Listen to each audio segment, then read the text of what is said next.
실습하셨는데도 충분히 동작을 만들어낼 수가 있으시죠. 그러니까 그런 정도로 오히려 난이도로 따지자고 하면은 상대적으로 서서차기, 넘어차기, 뛰어차기 세 가지 중에 가장 쉬운 타법이 넘어차기라고 하셨습니다. 그러니까 방법만 정확히 이해하시고 부상의 위험 없이 안전하게 할 수 있는 방법만 이해하시면 나머지 포인트는 결정적으로 치차기하고 큰 차이가 없습니다. 그렇기 때문에 핵심적인 것들만 체크를 하신다고 하면 지금처럼 불과 몇 분만 해도 정확한 동작을 이해하시면 몸에 부상 없이 안전하게 하실 수 있는 게 넘어차기다라는 것만 이해를 하시고 핵심적인 것만 다시 한번 체크를 합니다. 넘어차기에서 중요한 포인트가 세 단계 있다고 말씀드렸죠. 이걸 망각하시고 바로 준비 없이 임팩트가 들어갔을 때는 아까 실습하셨던 것처럼 몸이 빠르게 덮인다든지 아니면 정확하게 공도 못 맞추고 헛발질을 한다든지 심지어는 왼발의 축의 중심이 오른발보다 높게 올라가서 네터치를 한다든지 아니면 오른발은 기가 막히게 땅 때리는데 왼발이 뒤집어지면서 네터치를 하고 오발을 하는 경우 실제 많이 있어요. 그렇기 때문에 뛰어 넘어차기가 아니라 왜 넘어차기라고 하는지 오른발만 넘겨서 차는 것이 넘어차기다라는 개념적인 걸 이해하신다고 하면 크게 무리 없이 연습을 하시는데 도움이 되실 거라고 생각합니다. 단순히 고정된 타겟팅을 가지고 연습하시는 거하고 실제 유동적으로 볼을 던져놓고 하시는 거하고 굉장히 큰 차이가 있어요. 여기에서 핵심 포인트는 뭐라고요? 공이 눈이 쫓아가면 안 돼요. 움직이는 공을 우리가 본능적으로 자꾸 눈으로 쫓아가게 되면 뭐가 먼저 반응하냐면 머리가 먼저 움직이게 되죠. 머리가 움직이면서 자연스럽게 상체가 스윙을 끌고 가다 보면 서서 차기든 넘어차기든 공을 못 맞히는 이유가 바로 거기에 있다라고 생각하시면 됩니다. 그래서 조금 추상적인 이론 같지만 타겟팅, 움직이는 타겟팅을 쫓아가실 때는요 가슴은 타겟팅을 두고 쫓아가시는 게 가장 중요합니다. 가슴이 공을 쫓아가면 전체적으로 축의 중심과 밸런스를 맞춰가기 때문에 실제 움직이는 타겟팅 연습을 하실 때는 큰 오류가 없어요.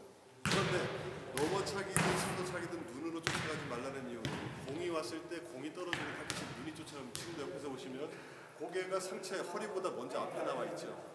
그럼 아까도 말씀드렸듯이 허리가 굉장히 민감한 역할을 한다 했죠. 약간의 15도 정도 각도만 허리가 숙여지시고 실제 도약을 할 때는 몸이 어떻게 되죠? 뒤집어질 수밖에 없어요. 지면을 향해 덮여 들어가면 좀 전처럼 도약 단계 자체가 안 되기 때문에 스윙 자체를 못하게 되고 실제로 공을 맞추더라도 어떤 문제가 생기죠? 공을 그대로 깔고 함께 돼요. 실제로 공을 던져놓고 타겟팅 직접 넘어차기 연습을 하시다 보면은 눈으로 쫓아간다는 게 무슨 얘기인지 금방 이해가 되실 거예요. 그러면서 몸이 상체가 덮이면서 공을 그대로 위에서 아래로 깔고 함께 돼서 심하게 무릎이 까진다든지 고개가 생긴다든지 상승이 있습니다.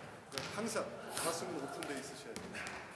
그 느낌만 잡으시고 가슴으로 정렬을 맞추신다고 생각하시면 크게 움직이는 동작에서도 무리 없이 연습을 하실 수가 있으실 겁니다. 아시겠죠? 네.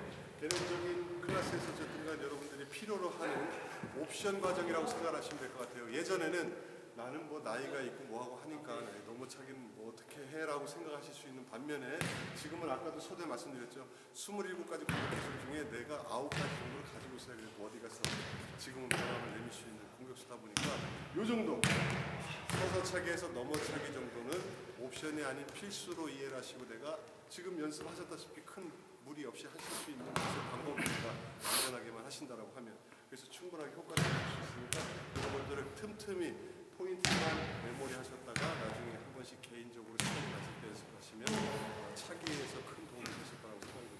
아시겠죠? 네네. 오늘 넘어차기하고 소리차기에 대한 거 다시 마지막으로 총평할까요?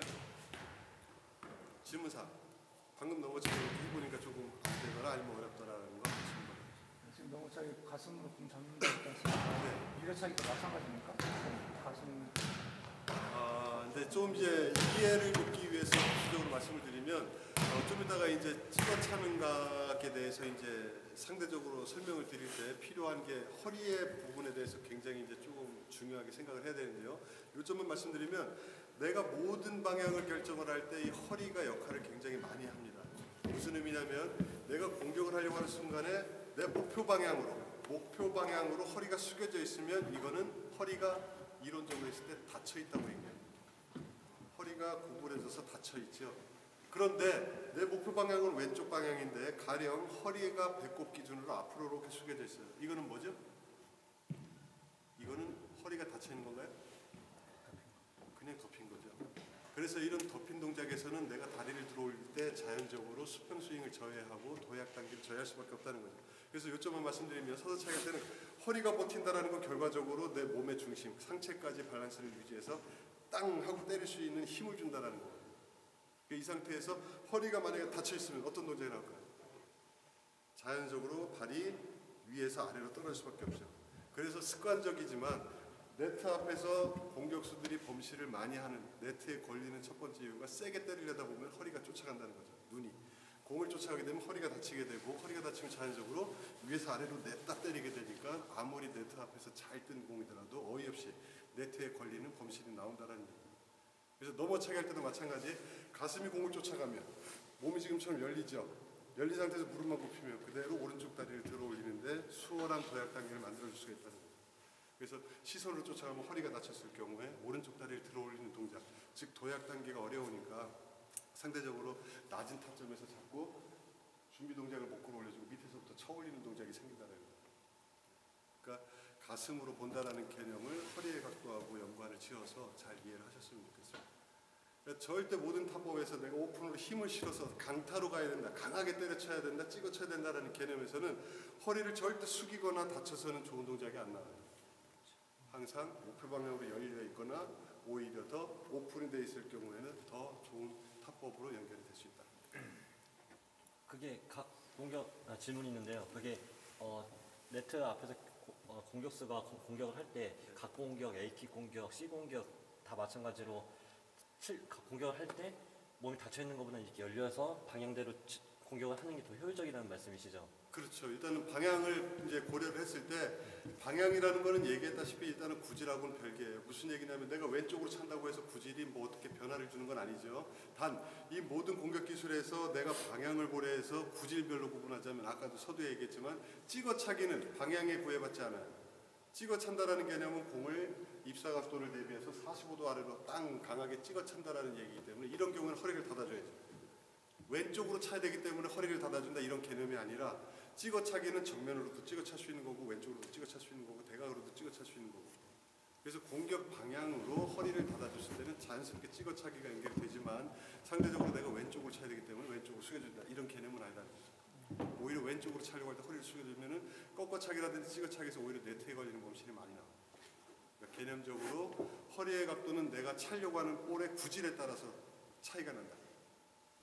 그러니까 직선타, 대각 이럴 때로 찰 때는 이제 단계별로 들어갈 때 허리의 각도가 유연하게 필요는 하지만 대각을 찰 때는 허리를 열어주고 오픈을 찰 때는 허리를 세워주고 찍어 찰 때, 세타 쪽으로 찍어 찰 때는 허리를 닫아주고 이렇게 연관선상에서 상체를 같이 리드해 가고 준비한 상태에서 다리의 스윙을 유도해야지 허리를 닫아두고 다리를 밀으려고 하면 이거는 기형학적으로도 안 돼요. 아무리 몸이 기형학적으로 발달을 하더라도. 그래서 찍어 차는 것과 밀어 차는 것, 대가 차는 것 등등은 분명히 상체 허리의 각도에 영향이 있다. 특히 넘어차기는 매우 민감하다. 그래서 대부분에 보면은 허리를 닫아놓고 차는 타법이 어떤 타법이냐면 여러분 세팍타크에서 롤링 스파이크라고 들어보셨죠? 네. 공중에서 빠르게 차는 타법. 그게 변형적으로 족구의 접목이 되다 보니까 비전문가들이 처음에 시작을 하다 어느 정도 숙달에 올라가는 게 뛰어넘은 차기 형태로 되는 경우들이 있어요. 그렇게 실제로 차는 선수들도 있기 때문에 저렇게 차는 게 넘어차인 것보다 해갖고 잘못 배우시는 분들이 보면은 나중에 손목에 붕대 감고 어깨에 기부스하고 나오시는 분들. 그래서 뭐 그게 누구다라고 뭐 공개적으로 얘기하기는 그렇지만 그렇게 변형된 형태의 차기를 쓰시다 보면 나중에 몸이 금방 망가지실 수가 있으시죠. 답변 됐나요? 네, 감사합니다. 따지고 있어요. 자, 그러면 이제 기본적으로 차기에 대한 것들까지 다 맞추고요. 다음 시간에는 이제 여러분들 실제 공을 가지고 밀어 찬다라는 게 어떤 개념인지, 또 때려 찬다라는 게 어떤 개념인지 이런 것들을 서브하고 연관해서 여러분들 같이 한번 시간을 갖도록 하고, 그 다음에 이제 포지션별로 공격수분들이 몇 분 안 계시죠? 2분밖에 안 계시는 분. 한번 코스 부탁드릴까요? 네. 두 분은 이제 집중적으로 타점을 잡는 방법에 대한 연습을 하실 때 다른 분들도 같이 참가하셔도 좋습니다. 같이 타점 잡는 방법에 대해서 연습을 하시고, 그 다음에 이제 포지션별로 수비수분들 대부분이기 때문에 수비 포메이션 어떻게 잡고 어떻게 훈련하는지 그 부분에 대해서 실습을 하고 오늘 교육을 마치도록 하겠습니다. 아시겠죠? 네. 좋습니다. 잠깐 10분 동안 쉬시겠습니다. 진짜 힘들어.